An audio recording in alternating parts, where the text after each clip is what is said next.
Hey friends, what's up? It's your buddy Keith, and I am here live again in the control room at the one and only world famous Essex Recording Studios, just outside London in Southend-on-Sea, England, baby. We've got a new guitar and a new Stevie Wonder 1981 World Tour jacket to share with you guys today. If you're new to the channel, smash that like button, hit subscribe, costs you nothing. We're so close to 10,000 subscribers. Help us pass that finish line. And come hang out with your buddy Keith and drool over some really cool guitars. This right here is a rare one.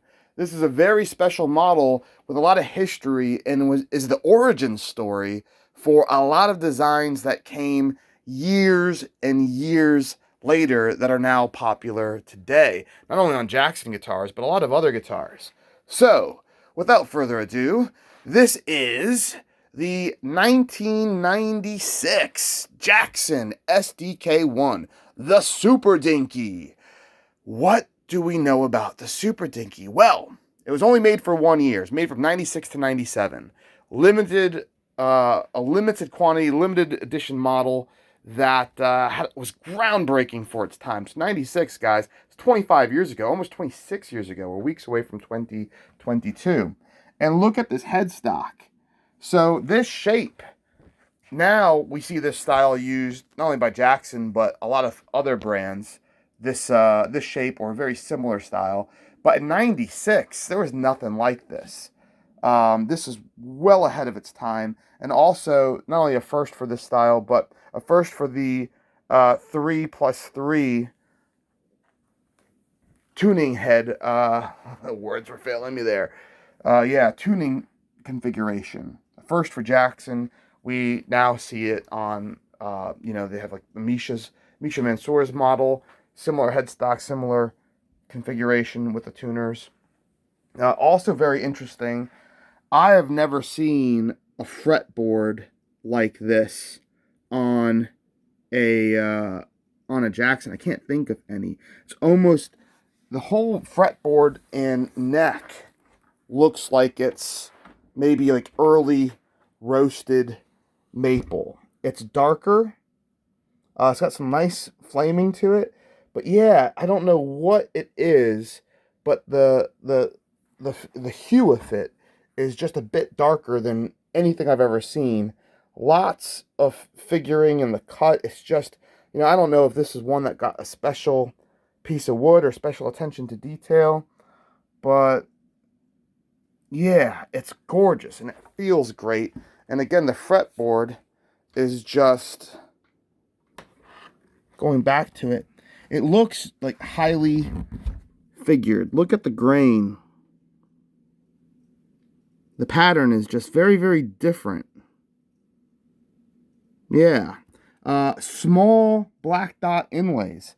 Again, this was a departure where Jackson was making something that was more modern.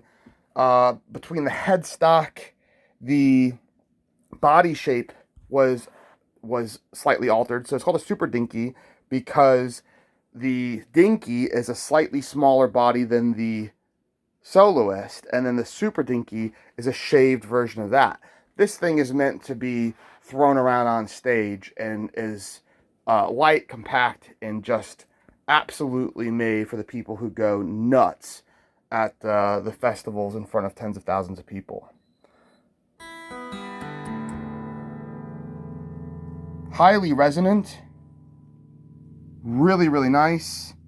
You've got the frets look more like Fender-sized, like Strat-sized frets. They're not giant, big jumbos.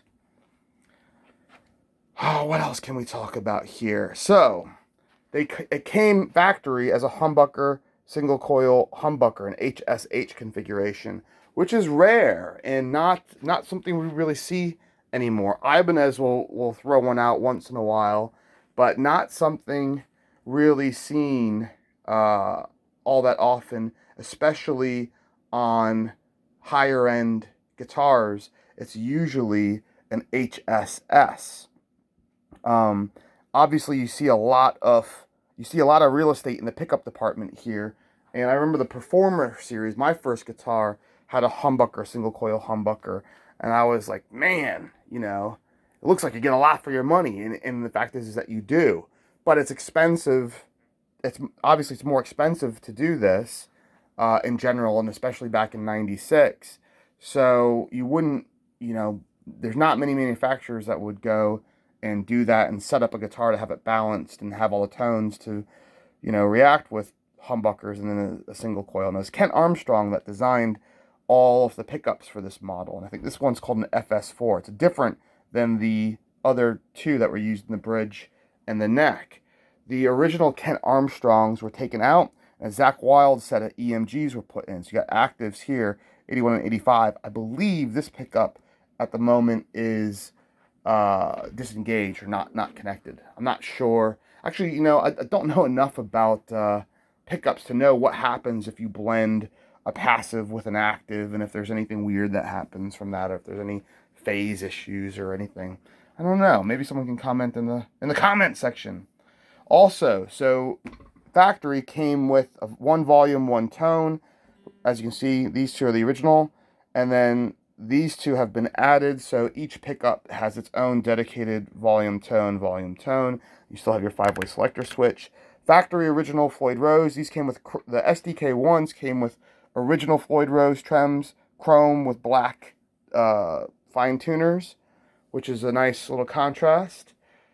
And the SDK2s, which were the import model, came with the the Jackson, was it the 560, 580 licensed tremolo. But this, you get the nice German original one, the expensive one. The tuners, I believe, are Jackson branded Godot tuners. There, very, very nice. You get that 3D neck plate. See there, serial number is 002758 with the Ontario, California factory address. Neck pockets, you can see there's a little lacquer hairline right there. It's common on all bolt-ons. Nothing on this side. The gunmetal color is striking. I mean, you can really see it. It looks gorgeous, and you can see it pop from far away. So gunmetal gray is what they called this color, and you don't see this one a lot. I see just plain black a lot, and the plain black, especially with the Kent Armstrong pickups, looks quite boring.